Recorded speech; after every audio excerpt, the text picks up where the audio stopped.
The Gen Z is cooked on the job market. It's nothing new in big 2026 that a lot of us fresh graduates are struggling to find a job.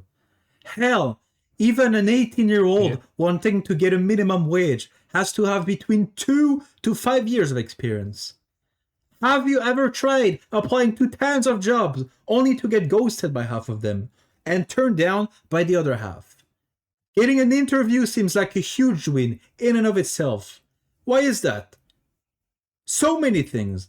First of all, recruiters are not legally bound to remove job offers from the internet once a position is filled. Therefore, one recruiter can post multiple job offers on tons of websites, easily making hundreds, if not thousands of people write a cover letter and adapt their resume, effectively making each new applicant waste between 1 to several hours.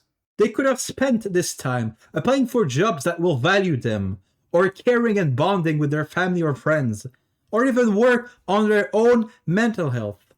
Wasting their time is basically extra unpaid labor, which I would gladly call theft.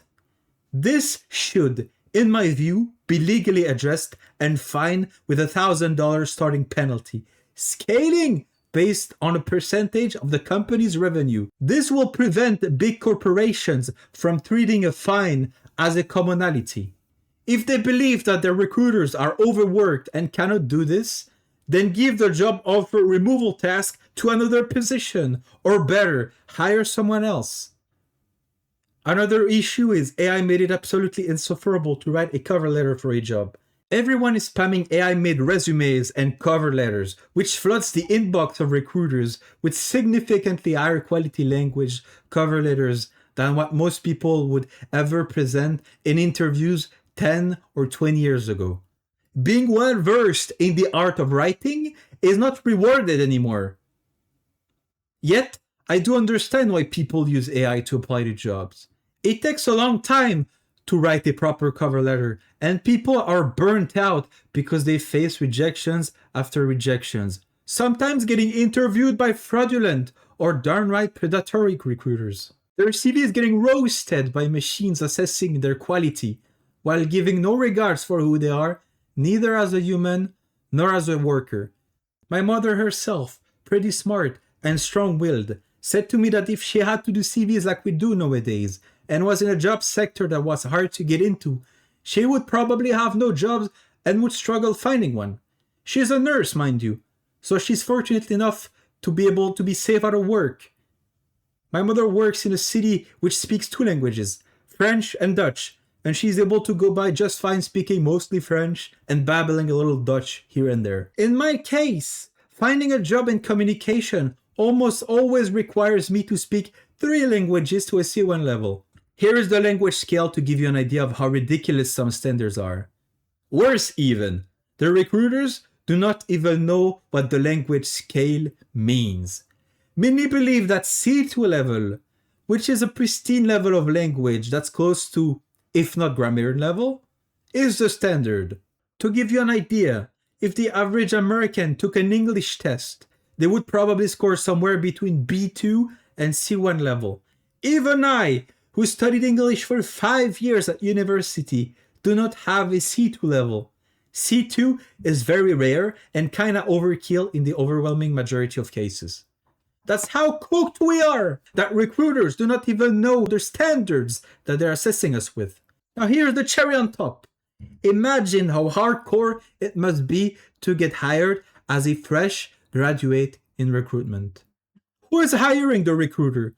Another recruiter. At this point, the new recruiters must have been born out of thin air and recruited their own parents at the tender age of 0. My issue is a lot of recruiters do not even understand the implications of blocking fresh graduates on the job market. The more graduates you avoid hiring, the more you rely on a smaller batch of older folks that will eventually age, and as soon as they can, will quit. They will quit because the job conditions nowadays are atrocious. And everyone wants to sip a cocktail on a beach in Hawaii, if that's still possible in 20 years.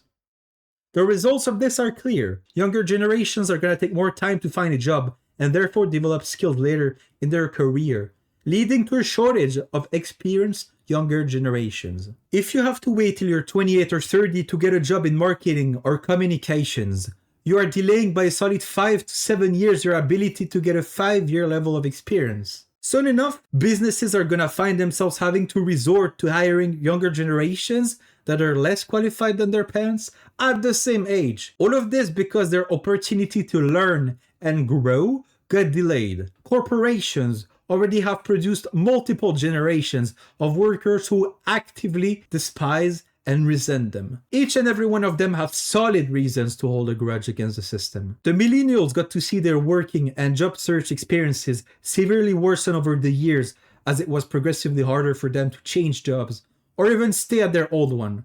Their salary barely increased in 20 years, while inflation ran rampant throughout the world. They had become older, wiser, more qualified, and smarter, but also physically weaker and mentally drained. They got to see the corporate greed worsen over the years and suck the soul away from their once semi-interesting careers.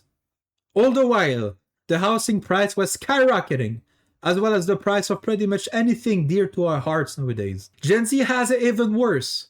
We're currently experiencing a huge market block for most jobs and have to accept that we're unlikely to ever be able to buy a house and make a pretty good living for ourselves. I don't know about you, but the future seems pretty grim to me. There might be soon enough a new trend of businesses coming with the hashtag "We hire young people," signifying that they will take people who have no work experience in hope to make for a better future. In any case, subscribe and stay tuned, because I have a lot more tea to spill over the next episodes and you don't want to miss this. Anyways, take care.